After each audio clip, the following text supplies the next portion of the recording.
የኔ ትልቅ መቀመጫ የኔ ትልቅ ቂጥ ወይም የኔ ትልቅ ኳድራሴፕስ ወይም የኔ ትልቅ ባይሴፕስ ጡንቻ ወይም የኔ ሲክስ ፓክ የኔ ደረት ወይም የኔ ሾልደር እውቀት አይሆንም ነው ያልኩት ትላንትና በተሰራው ቪዲዮ እንጂ ሌላ ነገር አይደለም። ማንዳቶሪ አይደለም እያልኩ አይደለም።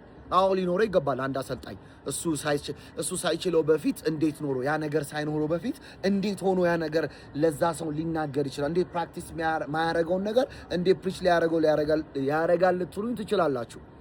ግን የኔ አሁን ያልኳችሁ የጠራውላችሁ የኔ ትልቅ እጅ የኔ ሾልደር የኔ በሳምንት 5 ቀን መግባት አንተን ሞቲቬት ያረጋል እንጂ እውቀት አይደለም። የፐርሰናል ትሬነር እውቀት አይደለም። በቃ ይሄ ነው የምነግራችሁ። ብዙ ስፖርተኞች እኮ አሉ የሚያማምር ባዲ ኖሯቸው ግን ስለ ስፖርት ሳይንሱ ብዙም እውቀቱ የሌላቸው አሉ። አለማወቅ ምንም አይደለም። ማናችንም አናቅም ነበር። ከእናታችን ሆድ አይደለም የተማርነው። ግን ራሳችንን አናነብም፣ ዲግ አናረግም። ኦልሬዲ የምናውቀውን ትሬንድ ብቻ ነው የምናስከትለው።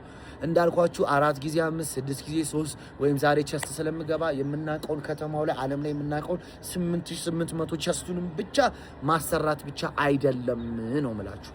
ስለዚህ አይኑሮ እያልኩ አይደለም። ስለዚህ በሚስኮምስ በተለየ አንግል አትዩት። እሺ ያው በመጥፎ አንግል የምታዩት ወር በማሾፍ አይን የምታዩት እኔ I don't give a fuck about you niggas እናንተ ምንም አትሰሩልኝም፣ ለማንም አትሰሩምም። ግን ማወቅ ግን የሚፈልገው በዚህ ነገር ግን እየተበደለ በዚህ ነገር እየተሸወደ ላለ ሰው ግን የምነግረው ምንድነው አንድ ሰው አንድ አሰልጣኝ ሜቢ ሲክስ ፓክ ሜቢ ሾልደር ሜቢ የተስተካከለ ባዲ ሊኖረው ይችላል።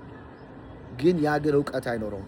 አናቶሚውን ፊዚዮሎጂውን የሰው ቦዲ ሜካኒክሱ ስፖርት ቴክኒክ እኔ አሰራሩን አወቅኩት ማለት ኮች አረጋለሁ ወይ አስተምራለሁ ማለት አይደለም። ማስተማር ይለያያል። ለራስ ማወቅ ማለት ይለያያል። ብዙ አይነት ትሪኮች አሉት ለማስተማር። አንድ ሰው ስኳት እምቢ ሲለው እንዴት ነው የምናስተምረው? አንድ ሰው ዴድሊፍት እምቢ ሲለው እንዴት ነው የምናስተምረው? ይሄንን እኔ ዴድሊፍቱን ሰርቼዋለሁ ማለት አስተምራለሁ ማለት አይደለም። ስለዚህ ከዚህ አንግል ነው እንጂ አንድ አሰልጣኝ አዎ የተስተካከለ ባዲ ያስፈልጋል ፋክት